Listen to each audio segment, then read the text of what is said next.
Hi everyone, Mrs. Fells here again. Time for our next installment of The Wild Robot. I hope you listened to the video I taped the other day for chapters 59 and 60.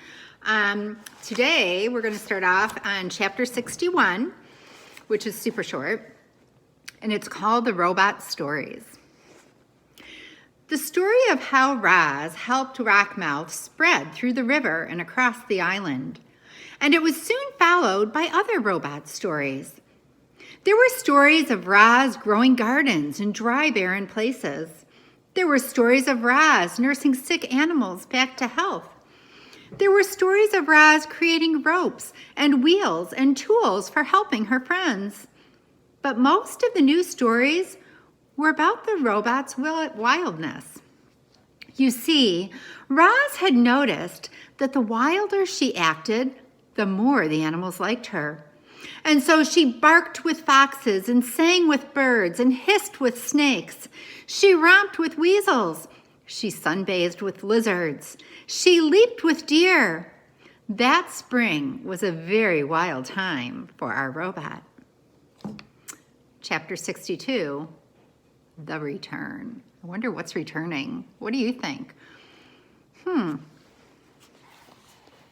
It was a quiet afternoon on the pond, but the quiet was gradually being overtaken by sounds not heard around there for many months.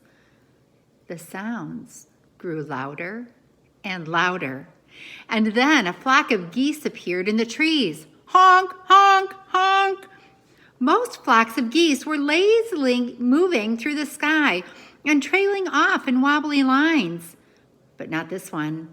This flock was fast. It flew in a perfect V formation, and it was led by a small, graceful goose.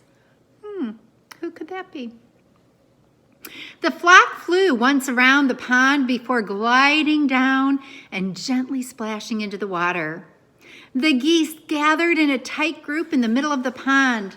They floated there for a while, softly honking to one another. And then the leader broke away from the others.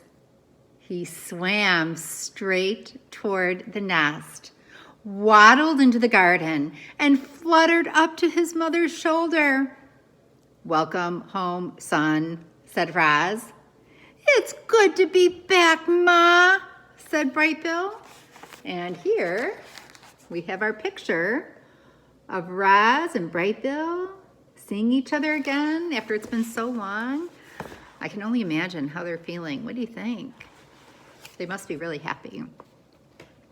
Chapter 63, The Journey. After months of separation, Roz and Brightbill, mother and son, were together again, and they had so much catching up to do. They went into the nest, and the robot built a fire. Then the goose gazed into the flames and told the story of his winter. This is what he said. "We spent the whole first day of our migration flying over the ocean. It seemed like the ocean would go on forever. But just when the flock was getting tired, Longneck pointed to some tiny islands on the horizon. We flew down to one of the islands, and we ate dune grass and rested our wings. After a few days of hopping from island to island, we reached the mainland and continued over fields and forests. And then the snow began to fall. I'd never seen snow before, and at first I thought it was beautiful. But it just kept coming. The others explained that the snow was early, that we were never supposed to see it. But there it was, piling up all around us as we tried to sleep at night. Longneck worried that the weakest geese wouldn't survive, and he was right. We lost old Widefoot to that very first snowstorm. We tried to fly around the snowy weather, but we got completely lost, and the weather became even worse. Lakes and ponds and rivers began freezing over. We couldn't find food or water, so we ate snow, and that only made us colder. We had trouble cleaning ourselves, and our feathers became dirty and heavy. The flock was in bad shape, but Longneck kept us moving. "We are geese," he squawked, "and geese keep moving." One day we were struggling through a snow shower when we saw something called a farm. It had perfectly square fields and enormous buildings, and stomping her way through the farm was a robot. She looked just like you, Ma. I cannot imagine what that must have been like for Bright Bill. Longneck sent me over to speak to the robot, but I couldn't understand anything she said, so I just followed her through the farm and around a corner, and then I saw something I never expected. What do you think he saw? Plants. Bright, colorful plants. I didn't understand how plants could live in such cold weather. But then I saw that they were actually inside the building. I learned later that the building is called a greenhouse, and it had clear walls made of something called glass. The robot pressed a button on the wall, and a door slid open and warm air came rushing out. I hadn't felt warmth in so long that I just had to follow her inside. Third graders, do you remember what vocabulary word we had about a place where you can go and buy plants that are grown? What do you think it is?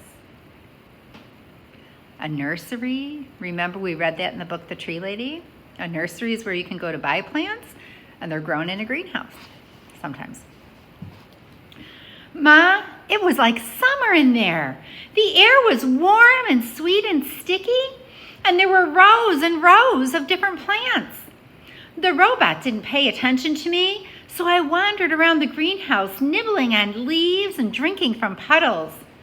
Then I heard a scratchy voice behind me. "If I were younger, I would have killed you by now." I spun around and there was an old cat. She walked on stiff legs and her fur was gray and clumpy. The cat's name was Snooks, and she didn't seem very nice. But then she saw the other geese out in the cold with their faces pressed against the glass, and she told me how to open the door. "You can rest here," said Snooks as the flock hurried in, "but stay out of sight. The humans aren't as friendly as me." Oh boy, I can't imagine what the humans are like. None of us knew what humans were, but we didn't care. We were just happy to be out of the cold. Loudwing was so happy she cried. The flock drank and ate and bathed and slept and stayed out of the way. Snook showed us where to leave our droppings so they wouldn't be noticed. And for a few days, the greenhouse was our home. Once or twice a day, the robot would go outside and return with a box or a bag, but most of the time she stayed inside and quietly worked on the plants. There was a barn that I just had to explore. It was filled with animals and machines and piles of straw and 2 robots. One robot was fixing a broken door when I walked in. She was using a loud spinning tool called a saw. She pushed the saw through a long piece of wood, and then dust shot out into the air. Everything was going smoothly until she suddenly lurched forward and sliced right through 3 of the robot's fingers. But she was fine. A minute later, there was a thwip sound as she popped on a new hand. The other robot worked with the animals. Chickens, sheep, pigs, and cows. They were all in cages. I was explaining that I'd never had a cage when I heard panicked squawks coming from the greenhouse. I ran back and found that a human had discovered the flock. We didn't know what he was saying, but he looked really angry. Longneck tried to defend us. He got in front and spread his wings and honked, but the human wasn't afraid. He pulled out a shiny stick and pointed it right at Longneck. Snooks hissed, Look out, he's got a rifle. Suddenly, a bright beam of light shot out from the rifle, and Longneck slumped to the floor. He was dead, Ma. The flock was so scared. We fluttered around and honked and knocked over plants, but the human kept moving toward us, pointing his rifle. So I pecked the button to open the door, and we ran outside into the cold and flew away from there as fast as we could. Without Longneck, the flock needed a new leader. Everyone wanted me to lead. I didn't know what to do, so I started by repeating Longneck's words. I squawked, "We are geese, and geese keep going." Then I took the point, and the flock spread out behind me.